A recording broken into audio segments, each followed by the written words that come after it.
Assalamualaikum warahmatullahi taala wabarakatuh. Selamat datang kembali di channel saya Muwafiq Aziz. Terima kasih banyak teman-teman karena teman-teman masih setia nontonin video-video saya. Di awal Ramadan ini, sesuai janji saya, kita akan bahas tentang buku Tadhkiratul Aulia karya Syekh Fariduddin Attar. Di buku ini, di bab pertama, kita akan bercerita tentang Syekh Hasan Al-Basri.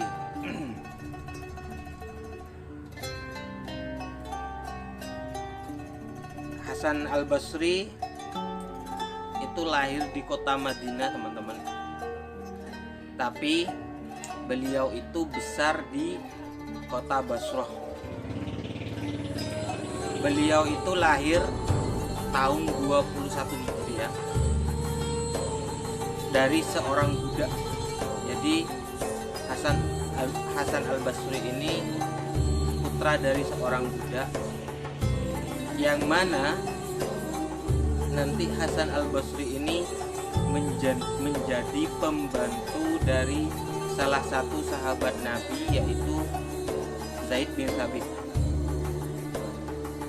Tentu teman-teman tahu ya, Zaid bin Thabit itu merupakan sahabat kepercayaan Nabi yang ditugaskan untuk menulis Al-Quran.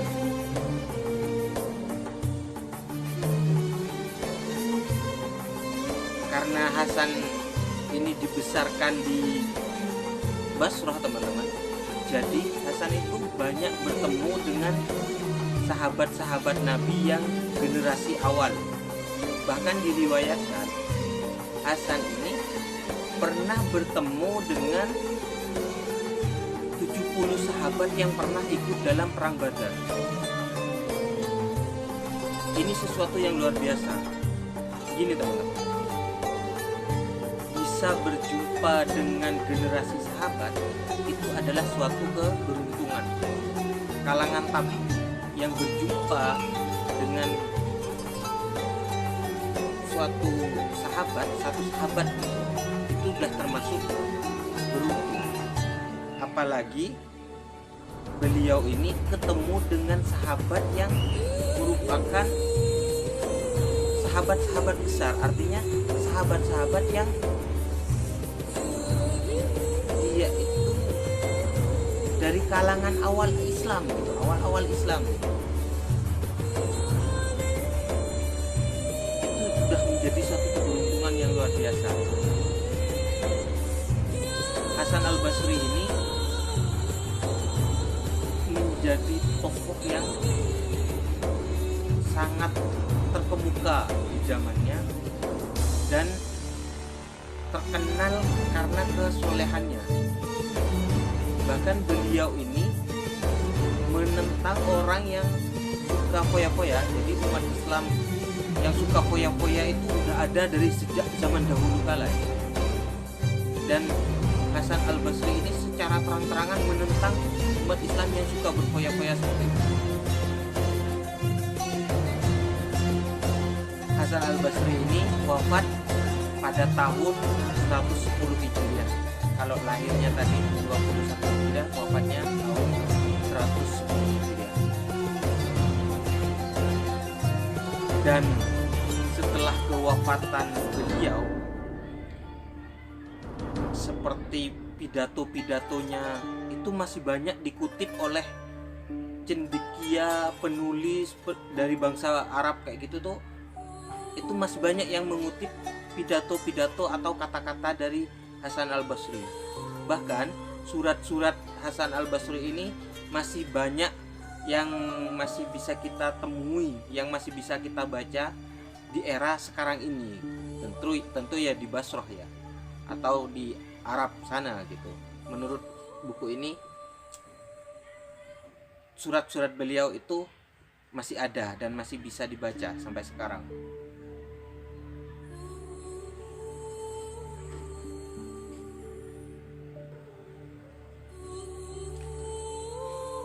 Pada awalnya Hasan Al-Basri ini merupakan seorang pedagang permata dan mutiara. Oleh sebab itu beliau itu dijuluki Hasan si penjual mutiara. Karena kepentingan bisnisnya ini, pada mulanya itu Hasan memiliki hubungan yang dekat dengan para jenderal dan menteri kaisar. Dikisahkan pada suatu saat Hasan pergi ke tempat Perdana Menteri. Nah, singkat cerita, sesampainya di sana Hasan diajak oleh Perdana Menteri untuk pergi ke suatu tempat gitu. Perdana Menteri ini bilang ke Hasan, Hasan, kalau kamu nggak keberatan, mau ikut aku ke suatu tempat. Si Hasan menyanggupi, boleh, aku ikut aja. Terus si Perdana Menteri ini meminta anak buahnya untuk menyiapkan kuda buat si Hasan. Setelah kuda siap, si Perdana Menteri dan Hasan menunggangi kudanya dan keduanya pergi ke padang pasir. Sesampainya di padang pasir, di sana itu Hasan melihat ada sebuah tenda yang mewah kayak gitu, yang mana tali dari tenda itu terbuat dari sutra dan tiang tenda itu terbuat dari emas. Nah, setelah melihat itu, tidak lama kemudian Hasan itu melihat segerombolan tentara gitu, prajurit perang, yang mana mereka itu berpakaian perang lengkap dan mereka itu mengelilingi tenda itu, lalu mengucapkan beberapa patah kata terus pergi.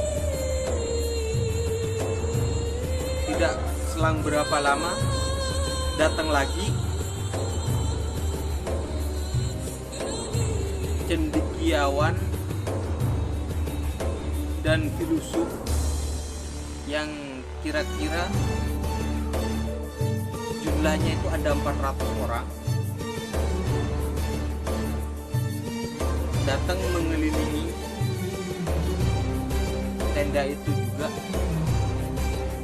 terus mengucapkan beberapa patah kata lalu pergi lagi.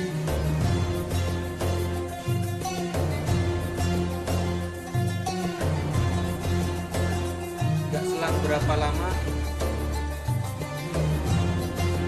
datang lagi 300 orang-orang tua bijaksana yang berjanggut putih gitu, dan mereka sama mengelilingi tenda itu lalu mengucapkan beberapa patah kata dan lalu pergi juga. Kemudian datanglah segerombolan sekitar 200 gadis cantik gitu, dimana setiap gadis itu membawa nampan yang berisi emas dan permata. Dari 200 gadis ini, mereka mengelilingi tenda seperti orang-orang sebelumnya dan mengucapkan beberapa patah kata, lalu mereka pergi. Dari sini Hasan itu merasa bingung dong. Ini mereka ngapain? Mereka datang cuma mengucapkan beberapa kata terus mereka pergi. Ini mereka ngapain?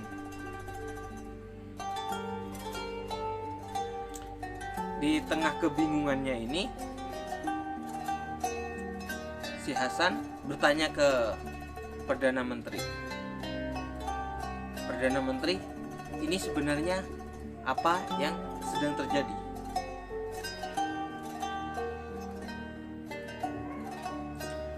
Lalu si Perdana Menteri menjawab, dahulu Kaisar memiliki seorang putra, yang mana putra tersebut adalah orang yang sangat cerdas, sangat pintar, dan dia tidak terkalahkan di bidang kegagahan dan keperkasaan. Namun pada suatu ketika sang putra mahkota itu jatuh sakit dan semua tabib telah dikerahkan dan tidak ada satupun yang mampu menyembuhkannya. Hingga pada akhirnya putra mahkota tersebut meninggal dan dikuburkan di dalam tenda tersebut.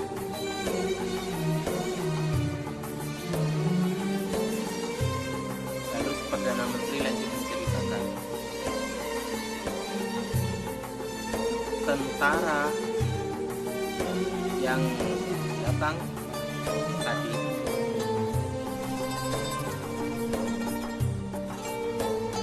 mereka setiap tahun berziarah dan mengucapkan hal yang sama.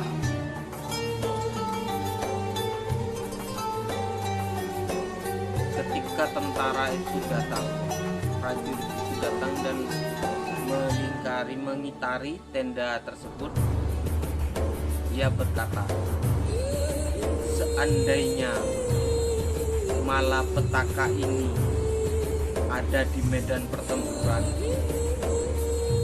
maka kami sebagai tentara, sebagai prajurit akan rela mengorbankan jiwa raga kami agar engkau bisa selamat, wahai putra mahkota.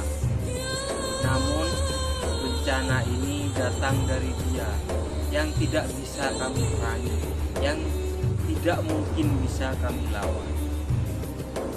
Lalu mereka setelah mengucapkan itu, mereka pergi.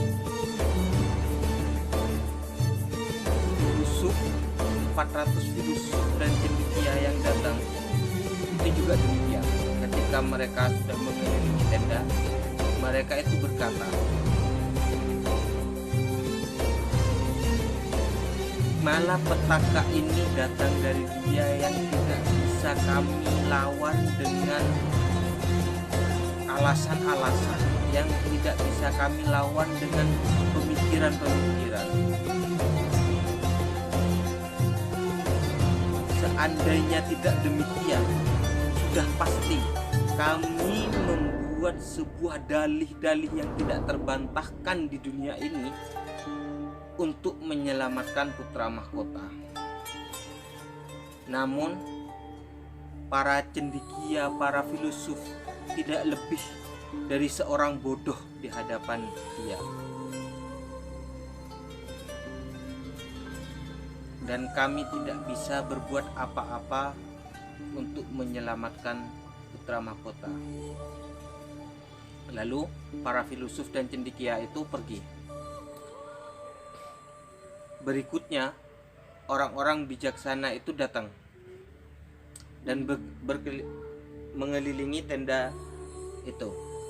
Ketika orang-orang bijaksana ini datang, mereka berkata, wahai putra mahkota, seandainya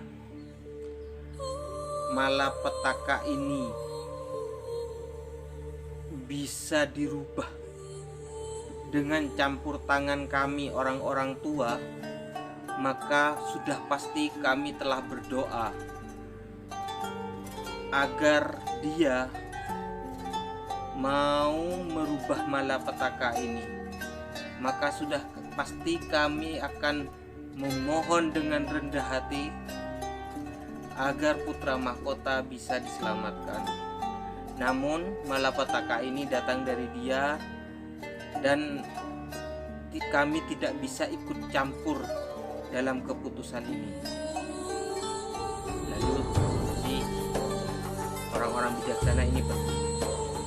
Yang terakhir, ketika para gadis 200 gadis ini datang dan mengelilingi tenda itu sembari membawa nampan yang berisi emas dan permata, para gadis itu berkata, "Wahai putra mahkota, seandainya malapetaka ini bisa kami tebus dengan kecantikan dan kekayaan, maka sudah pasti kami telah melakukannya."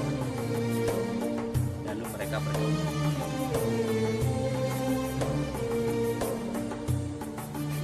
Setelah Hasan mendengarkan penjelasan dari Perdana Menteri, Hasan itu jadi tertegun. Dia hatinya itu gelisah dan dia bersegera pamitan kepada Perdana Menteri untuk pulang. Dan ketika dia pulang, dia berjanji bahwa dia tidak akan pernah tertawa seumur hidup sebelum dia tahu bagaimana nasibnya kelak setelah kematian. Jadi itu titik awal pertaubatan Syekh Hasan Al-Basri.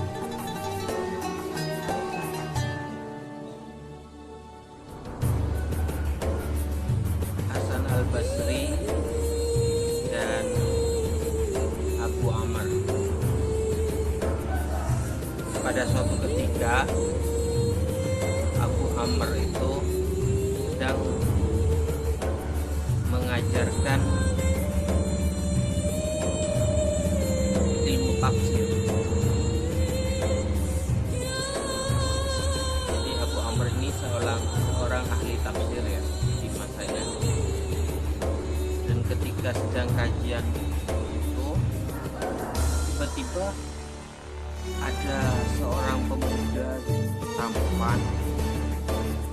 Ketika Abu Amr melihat pemuda itu, dia sedikit tertegun dan kayak kagum, kok bisa ada pemuda yang segagah dan setampan. Ketika Abu Amr itu tertegun kepada pemuda, semua hafalan dan pemahamannya tentang Al-Quran tiba-tiba hilang dari kepalanya. Kalau ibaratkan tuh kayak orang ngeblank tapi lama gitu. Terus jadi kalut dong hatinya si Abu Amr, karena hafalan Qurannya tiba-tiba hilang semuanya. Hafalan dan pemahamannya itu semuanya tiba-tiba hilang dari ingatannya itu. Nah, karena demikian Abu Amr itu segera datang ke rumahnya Hasan Al-Basri. Sesampainya di rumah Hasan Al-Basri, Abu Amr itu langsung nangis. Dia menceritakan kepada gurunya, "Guru, semua hafalan dan ingatanku tentang Al-Quran semuanya hilang dari kepala," kayak gitu. Nah, sambil menangis kayak gitu, dia meminta untuk didoakan agar Allah mengampuninya dan mengembalikan hafalan-hafalannya. Karena Hasan Al-Basri ini merasa iba kepada si Abu Amr, Hasan Al-Basri itu bilang kayak gini, "Sekarang musim haji. Sekarang kamu pergi haji. Nanti di Masjid Khaif akan ada seorang tua. Di sana nanti akan ada orang tua. Tapi kamu jangan langsung ganggu dia. Jangan langsung ganggu ibadah dia. Tunggu dulu sampai dia selesai ibadah. Kalau dia udah selesai ibadahnya, nanti baru kamu datang kepada dia, kamu memohon kepada dia agar dia mau berdoa untukmu. Nah, si Abu Amr itu langsung menuruti perkataan gurunya, yaitu Hasan al-Basri. Langsung dia pergi haji dan mencari Masjid Khaif. Ketika sampai di Masjid Khaif, benar di situ ada orang tua gitu, ada lelaki tua di masjid itu, yang mana setelah selesai beribadah, lelaki tua itu sedang ngobrol dengan beberapa teman-temannya.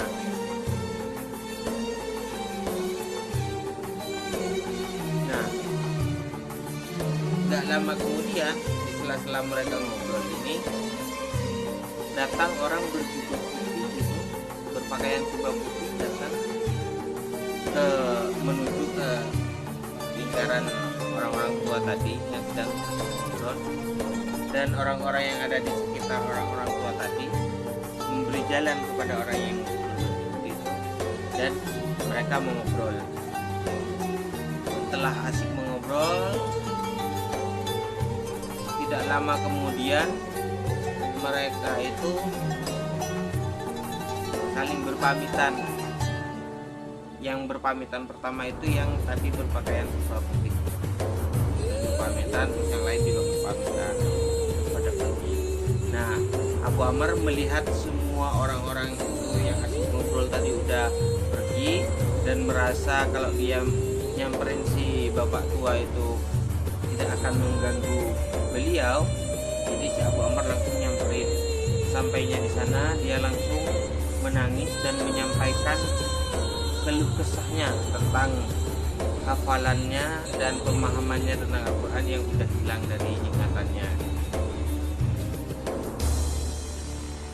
Terus dia karena merasa iba, dia langsung mendongakkan kepalanya untuk berdoa. Jadi langsung mendongak kayak gini.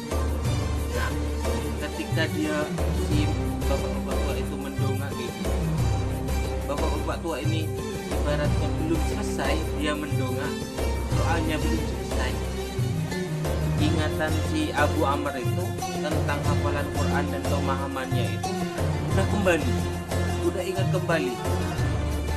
Padahal si bapak-bapak tua tadi masih posisi mendongak, ibaratnya belum selesai doanya. Tapi doanya udah terkabul dan ingatan Abu Amr itu udah kembali. Seketika Abu Amr langsung sujud syukur di hadapan bapak tua tadi karena merasa sangat senang ingatannya bisa kembali lagi seperti sebelumnya. Terus si bapak tua itu bertanya kepada Abu Amr, "Anak muda, siapa yang menyuruhmu datang ke sini?" Terus Abu Amr bilang, "Yang menyuruhku datang ke sini guru saya Hasan al-Basri." Terus si bapak tua itu bilang, "Kalau kamu sudah punya imam seperti Hasan al-Basri, lalu kenapa kamu repot-repot datang ke sini memohon untuk didoakan kepadaku gitu? Memohon untuk didoakan olehku gitu. Ngapain gitu?" Terus si bapak tua itu melanjutkan, "Oke, karena si Hasan itu telah membuka kedokku, sekarang aku juga akan membuka kedoknya si Hasan." Anak muda, katanya, "Kamu tahu orang yang berbaju putih tadi yang datang ke sini itu siapa?" Abu Amr jawab, "Saya tidak tahu." Orang yang berbaju putih tadi itu adalah dia gurumu, si Hasan. Jadi si Hasan itu setiap habis sholat asar datang ke sini untuk ngobrol-ngobrol bersama. Lalu dia pergi kembali ke Basrah untuk sholat maghrib di Basrah. Jadi Hasan al-Basri itu teman-teman sholat asarnya di Basrah, terus datang ke Masjid Khaif yang mungkin letaknya di Mekah atau di Madinah, karena tadi konteks ceritanya itu disuruh pergi haji gitu ya. Ya jadi Masjid Khaif itu kira-kira antara di Mekah atau di Madinah, antara di sekitar itu ya. Pergi ke Masjid Khaif untuk ngobrol-ngobrol dengan kawannya si bapak tua ini. Terus sebelum waktunya salat maghrib dia pulang agar bisa salat maghrib di Basrah lagi. Basrah itu letaknya di Irak, salah satu kota di Irak. Jadi antara Irak itu sudah antar negara. Untuk konteks zaman dulu itu nggak mungkin itu bisa terjadi, kecuali Hasan al-Basri itu memang memiliki karomah yang bisa melipat jarak. Jadi buat para kekasih Allah, jarak itu bisa aja bukan sesuatu yang rumit. Jarak itu bisa dengan mudahnya ditempuh karena mereka sudah diberikan karomah oleh Gusti Allah. Dan macam-macam karomahnya yang diberikan pada kekasih-kekasih Allah itu berbeda-beda. Ada yang bisa berjalan di atas air, ada yang bisa terbang. Itu karomah-karomah. Tapi para kekasih Allah itu sebenarnya tidak terlalu peduli tentang karomah seperti itu. Yang mereka pedulikan itu lebih kepada keasikan dirinya dalam menjadi hamba Allah. Nah, selanjutnya kita akan membahas tentang Hasan al-Basri dengan penyembah api. Simon si penyembah api. Jadi tetangga Hasan al-Basri ini ada tetangga Hasan al-Basri yang seorang penyembah api, dan kondisinya sekarang sedang sakit di usianya yang sudah 70-an tahun, sedang sakit. Nah, temannya Hasan itu datang ke rumah Hasan, membujuk Hasan untuk mau menjenguk Simon yang sedang sakit sekarat ini. Karena ya Hasan merasa iba, dia datang untuk menjenguk Simon, si tetangganya itu. Ketika Hasan datang ke rumah Simon dan masuk ke rumahnya, melihat Simon itu sudah terbaring lemah di dekat perapian api yang dia sembah selama umur hidupnya dia yang udah 70 tahunan itu.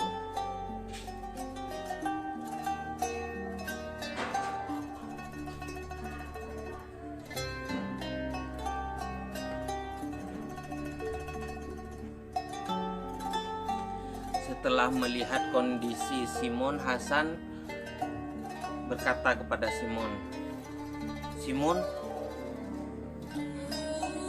takutlah engkau kepada Allah. Engkau telah menyia-nyiakan hidupmu selama 70 tahun untuk menyembah api dan asap." Teman-teman tahu apa yang dikatakan oleh Simon untuk menjawab pernyataan Hasan ini? Simon berkata, "Ada 3 alasan kenapa saya tidak menjadi seorang muslim hingga saat ini." Itu kata Simon. Yang pertama, kalian orang muslim maksudnya kalian berkata bahwa kalian membenci keduniawian, tapi siang dan malam kalian bekerja mati-matian untuk mencari harta dunia. Yang kedua, kalian bilang kalian tahu bahwa kematian adalah suatu kenyataan yang harus kalian hadapi, tapi nggak ada satupun dari kalian yang bersiap untuk menghadapi kematian. Yang ketiga, kalian berkata bahwa Allah Tuhan kalian itu maha melihat, tapi kalian senantiasa berbuat sesuatu yang tidak diridhoinya. Itu kata Simon. Alasan Simon kenapa dia tidak masuk Islam, tidak menjadi Muslim. Terus si Hasan Al-Basri menjawab, jika demikian umat Islam berbuat seperti itu, dia tidak bersiap untuk kematian, dia mencari harta kekayaan siang dan malam, dan dia melakukan hal-hal yang tidak diridhoi oleh Allah. Tapi setidaknya, kata Hasan, mereka itu percaya kepada Allah, mereka beriman kepada Allah. Hasan, dan aku tidak berbuat seperti yang kamu katakan tadi. Jadi Hasan itu bukan tipe orang yang dikatakan oleh Hasan. Kalau aku sama kamu, kalau kita berdua itu nanti di akhirat sama-sama dimasukkan ke dalam api neraka, kamu selama 70 tahun telah menyembah api, dan aku tak pernah menyembah api sama sekali. Sekarang mari kita lihat, jika api yang kamu sembah ini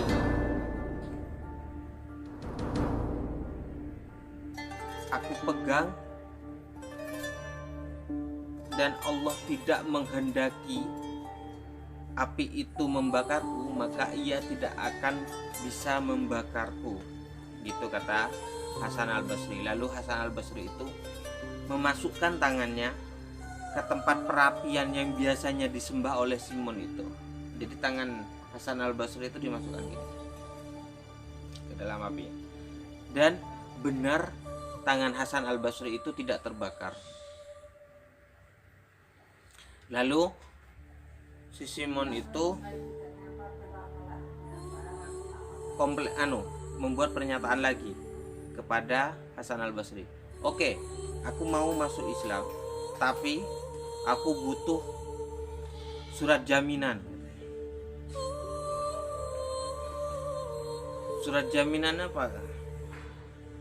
Ya, surat jaminan bahwa surat jaminan dari Hasan bahwa Hasan menjamin bahwa kelak setelah di akhirat hidupnya akan selamat di hadapan Gusti Allah.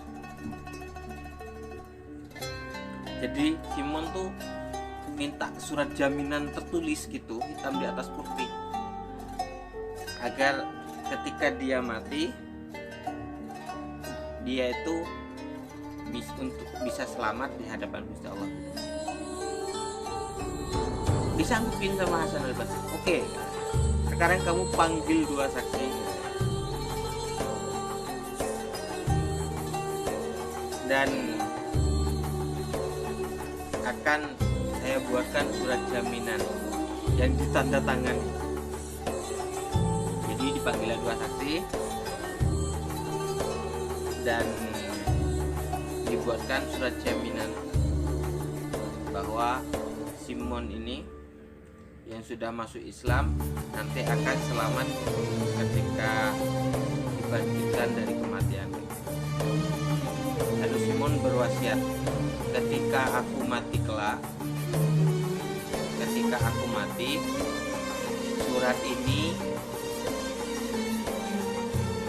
agar ditaruh di tangannya gitu, terus diselipkan di tangannya gitu, terus ikut dikubur bersama jasadnya, biar surat ini bisa jadi jaminan. Dan benar wasiat itu dilakukan. Jadi Simon tuh setelah masuk Islam tidak lama kemudian langsung meninggal, dan wasiatnya itu dilakukan. Jadi Simon itu dikubur dan surat wasiatnya juga dikubur, diselipkan di tangannya. Nah, ketika hal itu terjadi, Hasan al-Basri itu gelisah. Gelisahnya kenapa? Kok bisa-bisanya dia menjamin orang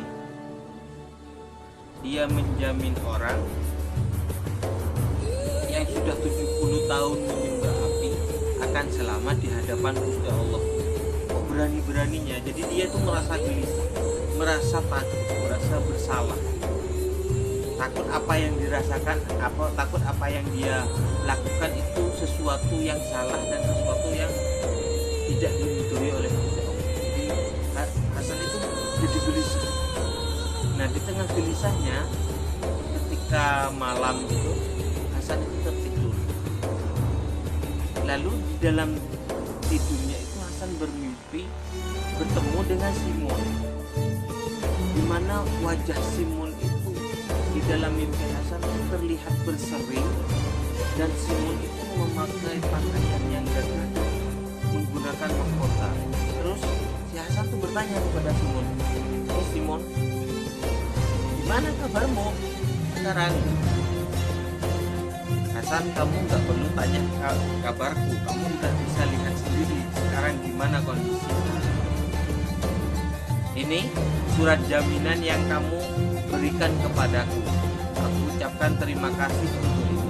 Sekarang aku sudah nggak butuh lagi surat jaminan ini. Dikasihkan surat jaminan itu kepada si Hasan. Dan ketika si Hasan itu menerima surat jaminan itu, si Hasan tuh kaget dan terbangun. Dan ketika Hasan terbangun, yang lebih mengagetkan lagi, Hasan melihat surat jaminan yang ia tulis dan ia tanda tangani dulu itu sebagai surat jaminan untuk Simon yang udah dikubur itu tiba-tiba ada di tangannya Simon, ada di tangannya Hasan al-Basri. Jadi bahkan ya, ketika kekasih Allah itu, kalau di sini Hasan al-Basri itu yang merupakan kekasih Allah itu digunakan oleh Gusti Allah untuk memberikan petunjuk kepada seseorang, meskipun ia adalah seorang penyembah api yang selama 70 tahun, bisa membuatnya tiba-tiba di akhir ujung hidupnya itu berbalik menjadi seorang muslim, berbalik nasibnya menjadi selamat di hadapan Gusti Allah.